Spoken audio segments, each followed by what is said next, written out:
Hello friends and welcome to my channel. आज हम इस वीडियो में देखेंगे कि CTET पेपर 2 का सिलेबस क्या होता है। जैसा कि आप जानते हैं, ये पेपर टोटली 150 मार्क्स का होता है और इसमें 150 क्वेश्चंस हैं। सारे ही क्वेश्चंस 1 मार्क के होते हैं। इस पेपर में कोई भी नेगेटिव मार्किंग नहीं होती है। सबसे पहला सेक्शन होता है चाइल्ड डेवलपमेंट एंड पेडागोजी का, जिसमें आते हैं टोटली 30 क्वेश्चंस। ये 30 मार्क का सेक्शन होता है। फिर आता है लैंग्वेज का सेक्शन, जिसमें होता है लैंग्वेज 1 एंड लैंग्वेज 2।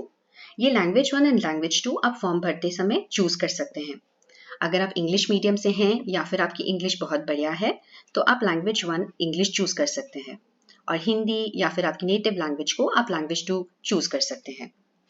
दोनों ही लैंग्वेज पेपर्स में पहले 15 मार्क्स जो हैं वो पैसेज होते हैं। फॉर एग्जाम्पल, जैसे कोई एक अनसीन पैसेज या कॉम्प्रिहेंशन पैसेज जैसा आपने पहले स्कूल में लिखा होगा, उसी टाइप के क्वेश्चंस होते हैं। तो एक पैसेज होता है, उसके बाद पैसेज से रिलेटेड क्वेश्चंस पूछे जाते हैं, मल्टीपल चॉइस। फिर आता है पेडागोजी का सेक्शन। तो इंग्लिश एंड हिंदी या जैसा भी आपने कॉम्बिनेशन चूज किया है, उस लैंग्वेज के हिसाब से पेडागोजी के क्वेश्चंस पूछे जाते हैं 15-15 मार्क्स के लिए। फिर नेक्स्ट आता है आपके खुद के सब्जेक्ट्स जो आपने चूज किए हैं। अगर आप साइंस या मैथ्स पढ़ाते हैं तो आपको साइंस एंड मैथ्स का कॉम्बिनेशन लेना पड़ेगा। अगर आप सोशल साइंस पढ़ाते हैं, हिस्ट्री, ज्योग्राफी या कुछ, तो आपको सोशल साइंस का सब्जेक्ट चूज करना पड़ेगा। अगर आपने साइंस एंड मैथ्स ऑप्ट किया है तो ये पेपर आपका 30-30 मार्क्स में ब्रेकअप हो जाता है। 30 मार्क्स साइंस के लिए, 30 मार्क्स मैथ्स के लिए। इसमें भी पहले 20 मार्क्स जो होते हैं वो सब्जेक्ट रिलेटेड होता है। तो साइंस के पेपर में 20 मार्क्स फॉर साइंस और मैथ्स के पेपर में 20 मार्क्स फॉर मैथ्स।